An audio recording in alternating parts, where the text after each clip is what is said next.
Temos aqui uma pergunta que é para a mesa. Então, quem se sentir mais à vontade, por favor, pode responder. É enviada pelo Skype, pelo Luiz Caetano Sarasota, da Flórida. Há 20 anos, um amigo meu teve a ideia de fabricar vasos com restos de casca de coco. Era um produto inédito, artesanal, criativo e ecológico. A empresa dele foi bem, até que empresas maiores copiaram a ideia que ele teve. Industrializaram o produto e tomaram conta do mercado. A pergunta é a seguinte: o Brasil tem ferramentas legais suficientes para proteger essas atividades de inovação intelectual que são fundamentais na economia criativa? Bom, eu acho que o Brasil tem lei para tudo. Se funciona é outra história.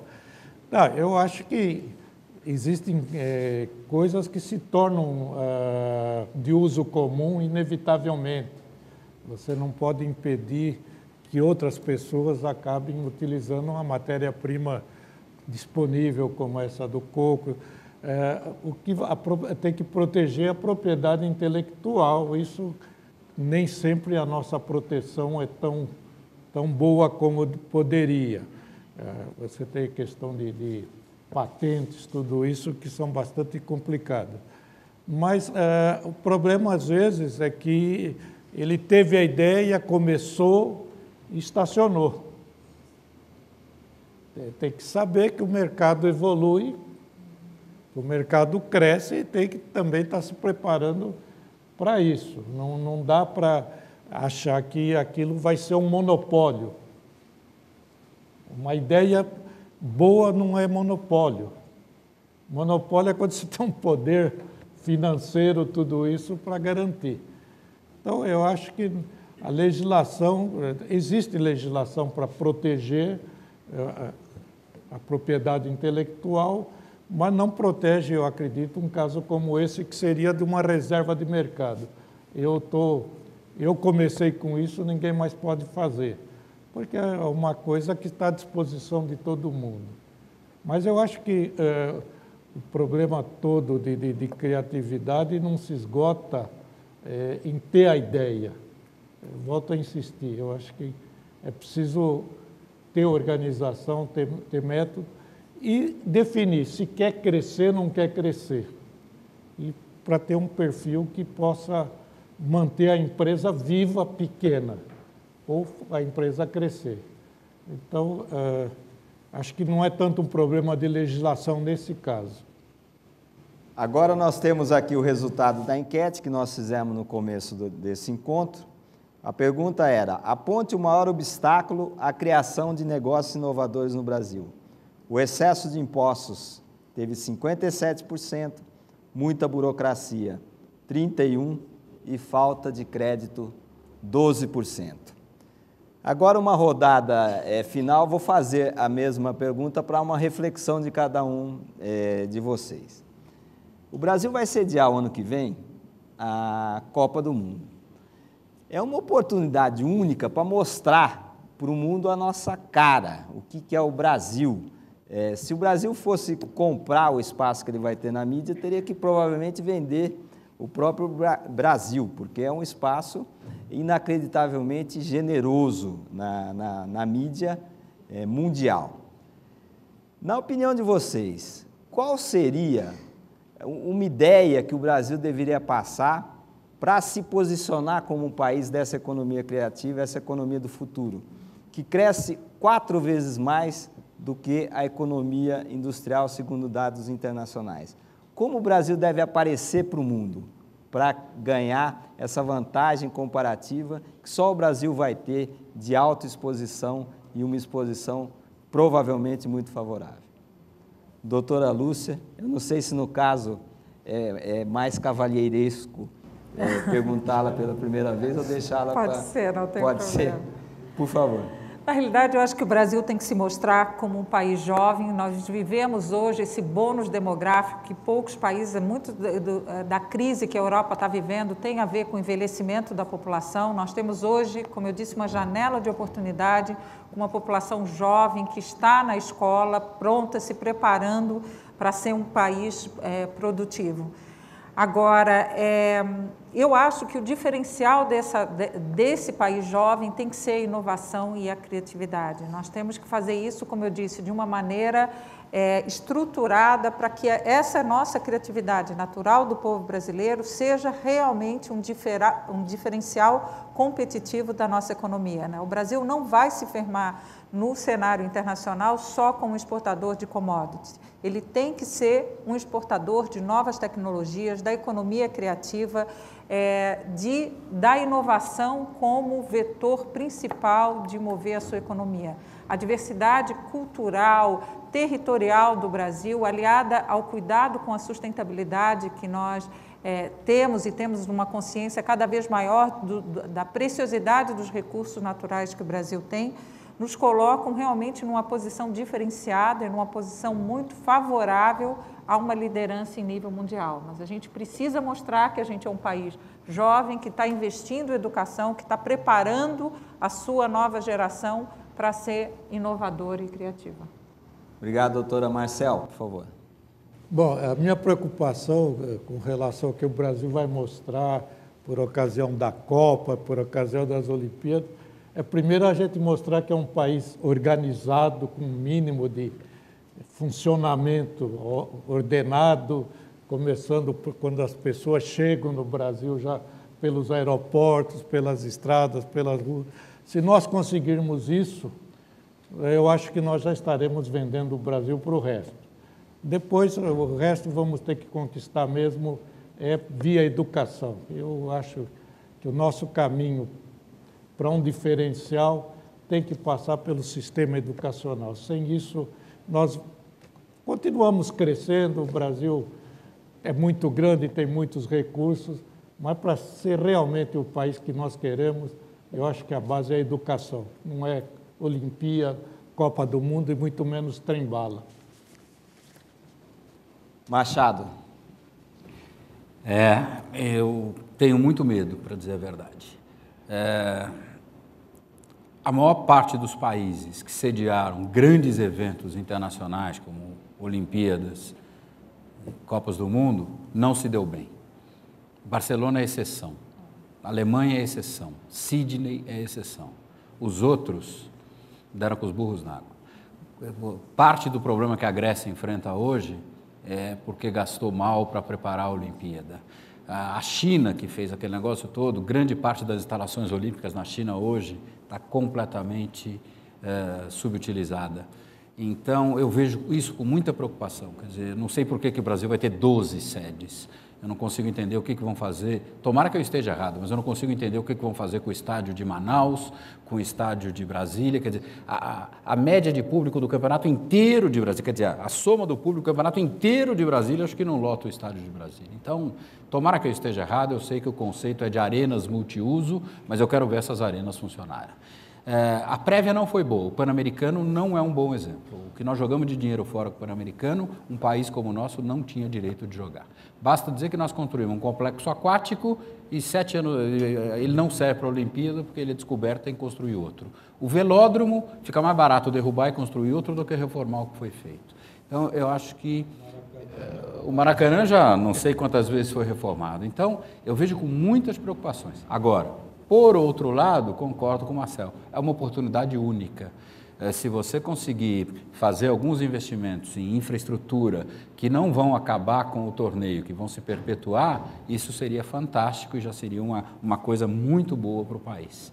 Então, vamos torcer, vamos acompanhar, mas o que eu acho importante, mais do que torcer e acompanhar, como cidadãos, vamos cobrar e até acompanhar com muito jeito e cobrar, inclusive, dos nossos representantes, caso hajam excessos, para que o país não passe para o mundo a ideia de que ele não é sério, não é organizado e que é o país da impunidade. Foi muito duro a gente conquistar, depois de 1994, conquistar a imagem de um país sério, virar investment grade, mas perder isso é muito mais fácil do que conquistar.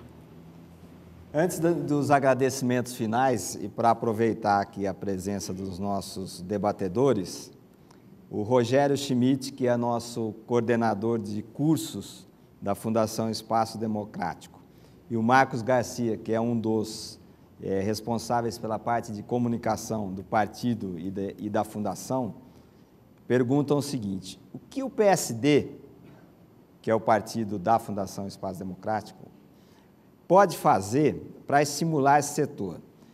Existe alguma mudança legislativa ou regulatória necessária para estimular a economia criativa e o empreendedorismo, sem grandes reformas, algo que não demorasse tanto tempo para vir a se tornar realidade?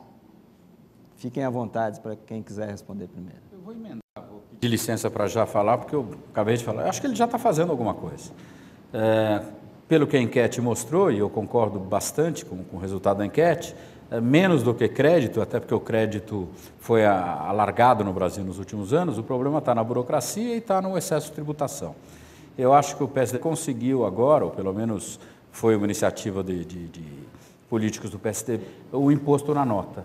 Eu acho que isso pode fazer com que a população tome consciência do quanto ela paga de impostos e, a partir daí, isso pode ajudar a fazer com que ela seja mais exigente para que ela tenha um retorno daquilo que ela paga. A luta pela redução da burocracia, que é uma luta também que caracteriza a ação aí política de uma série de nossos deputados, senadores, etc., é um outro exemplo. E eu acho que aí nós demos aqui uma série de dicas para que os prefeitos que foram eleitos pelo partido possam fazer também no sentido de que criem em suas cidades condições favoráveis para o empreendedorismo. E acho que, por enquanto, é para o empreendedorismo. A inovação, estou de acordo, é uma etapa um pouco mais avançada, que depende de um investimento de mais longo prazo em educação, porque ninguém faz milagre nessa área. Doutora Lúcia, por favor. Se eu fosse selecionar um ponto, eu diria abertura e fechamento de empresas. No índice de competitividade dos estados brasileiros, quase todos os estados brasileiros, com algumas exceções, Minas Gerais e São Paulo, mostraram que o tempo de abertura e fechamento de uma empresa é acima de 30 dias, o que, segundo a classificação do Banco Mundial, nos coloca como um péssimo país para fazer negócios. Então, se tiver que ter uma ação que eu acho que teria um impacto bem significativo no empreendedorismo no Brasil, seria agilizar o tempo de abertura e fechamento das empresas pelas juntas comerciais. Eu acho que grandes reformas tomam mais tempo, mas se começar a reduzir a pequena burocracia e gradativamente chegando até a parte tributária, que é extremamente complexa, nós podemos avançar. Só para dar um exemplo corriqueiro, criamos o Ministério da Desburocratização. O primeiro ato foi extinguir a necessidade de reconhecimento de firma para vários atos. Isso foi um avanço, mas que se perdeu. Hoje voltou, você para transferir o carro hoje, não só precisa do reconhecimento de firma, mas tem que ir pessoalmente. Então, nós estamos muitas vezes regredindo em pequenas coisinhas. Até aquela burocracia que incomoda o cidadão comum também. Isso é questão, muitas vezes, isso muito mais está nos municípios. Questão de alvará, licença de funcionamento. Tem uma série de coisas que podem ser melhoradas, porque não são coisas necessárias. São coisas que vêm dos usos e costumes, dos hábitos e do desejo de poder da burocracia. Eu acho que tem que ter espaço para avançar, mesmo que seja lentamente, mas desde que seja na direção correta.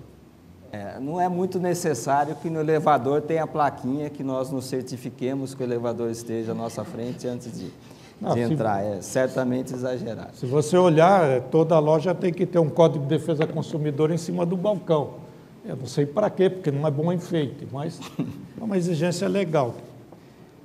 Eu gostaria aqui de agradecer a participação de Otávio Fontes, presidente do PSD de Taquará, Rio Grande do Sul, e secretário de Juventude da UGT, também do Rio Grande do Sul, Leonardo Monteiro, de Goiânia, Fagner Perazzoni, Rafael Lousa, Vander Marques, Tairic Tófolo, Rejane Varela, Antônio Alcântara, Manuel Alves, do PSD de Silverânia, Minas Gerais. Tivemos a participação de internautas do Pará, Piauí, Rio Grande do Norte, Espírito Santo e Rio de Janeiro. Eu gostaria das considerações finais dos nossos convidados, antes de dar encerramento formal a esse encontro. Doutora Lúcia, por favor. Voltando a enfatizar, o Brasil realmente pode ser um país de empreendedores.